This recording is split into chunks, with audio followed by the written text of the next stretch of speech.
اور اسی طرح سے we have to understand the traps of shaitan. You know, the amazing thing about shaitan is he is very patient. وہ بہت صبر سے چلتا ہے. آہستہ آہستہ آہستہ آہستہ آہستہ آپ کو لیتا جاتا ہے حتیٰ کہ آپ وہ ایکشن ہم لوگ کر دیتے ہیں. شروع میں نہیں کہے گا کہ کسی کے پاس شیطان رکھے نہیں کہے کہ بات سنو نماز نہ پڑھو, بات سنو زنا کرو, کبھی نہیں کہے گا. کیا بولے گا کہ ٹھیک ہے نماز پڑھ لو, اچھی بات ہے, بہت لازمی پڑھنی ہے, نماز نہیں چھوڑ سکتے ہو, لیکن ابھی تو 3 گھنٹے پڑھے نماز کی قضا ہونے میں. ابھی تو تم یہ گیم کھیل لو یا اس دوست سے فون میں بات کر لو, وہ جو تمہارا کام ہے پریزنٹیشن بنانی ہے وہ کر لو, بعد میں پڑھ لینا, ٹائم ہے ابھی. اور آپ کام کرنا شروع کرتے ہیں اور گھنٹے بعد آپ کو یاد آتا ہے کہ نماز رہتی ہے. پھر آتا ہے کہ نماز پڑھو گے تم, چھوڑنے کا تو سوال نہیں پیدا ہوتا, لیکن پہلے یہ کام کر لو, پہلے اس دوست سے کال کر لو, یا پہلے یہ چیز کر لو, تمہارا ہوم ورک رہتا ہے یا تمہارا یہ پروجیکٹ رہتا ہے, اس پہ تھوڑا کام کر لو, اور آرام سے فری ہو کے دل کی تسلی کے ساتھ فوکس ہو کے نماز پڑھنا. تو آپ کو اس نے کیا کہا کہ پرائورٹی تمہاری یہ ہے, جب فری ہو جاؤ گے پھر نماز پڑھ لینا. اور آپ اس میں انوالو ہوئے حتیٰ کہ 2 گھنٹے گزر گئے اور آپ کو اچانک سے یاد آئے کہ اوہ نماز چلے گئی.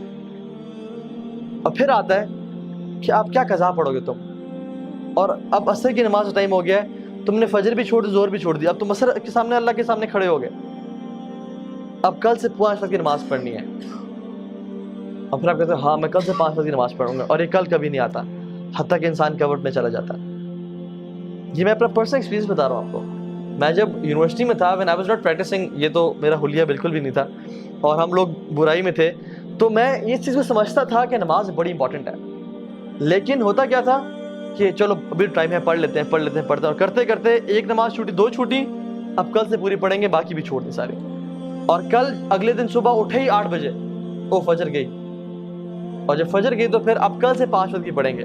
تو دس از ہاؤ شیطان پلیز. اسی طرح سے زنا کے معاملے میں, فورنیکیشن کے معاملے, وہ نہیں کہے گا کہ چلو یہ عورت ہے اس کے ساتھ تم بدفعلی کرو, وہ کہے گا کہ شی از سو فرینڈلی, اور کتنا برا لگے گا کہ تم اتنے روڈ بن کے رہو اس کے سامنے, اور کسی کا دل دکھانا کوئی اچھی بات ہے, تو اسے حال چال تو پوچھو, صرف کام کی بات, یہ تو بدتمیزی ہے.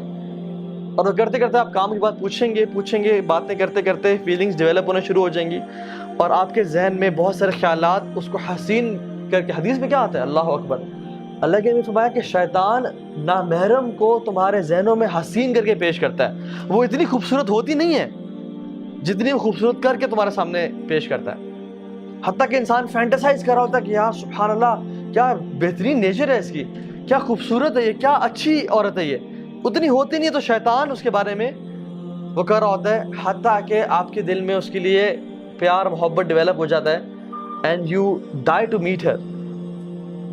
اور جب آپ میٹنگ کرنے جاتے ہیں تو آپ کو نہیں کہتے, تم نے تو یہ چیز ذہن میں نہیں ہوتی کہ تم نے اس کے ساتھ برا گناہ کرنا ہے, بس ہوتا ہے کہ we'll just meet, I'll just see her, I'll maybe propose her or something. لیکن what happens is ہمارے پاس کاؤنسلنگ میں لڑکے آتے ہیں اور کہتے ہیں کہ ہاں بھائی ہمارا ارادہ بھی نہیں تھا, لیکن حالات ایسے بنتے چلے گئے کہ ہم سے یہ گناہ ہو گیا, اور اب کیا کریں, کیا اللہ معاف کرے گا؟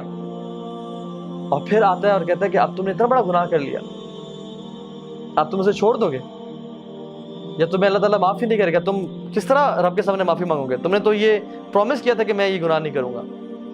تو اللہ سے بھی نا امید کرتا ہے.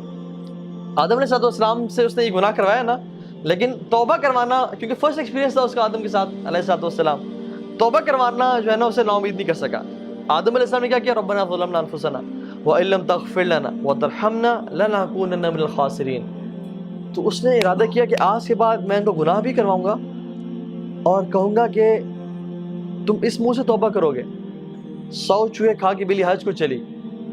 یہ جو باتیں ہیں نا کہ اللہ سے نا امید کر دینا, this is how شیطان plays.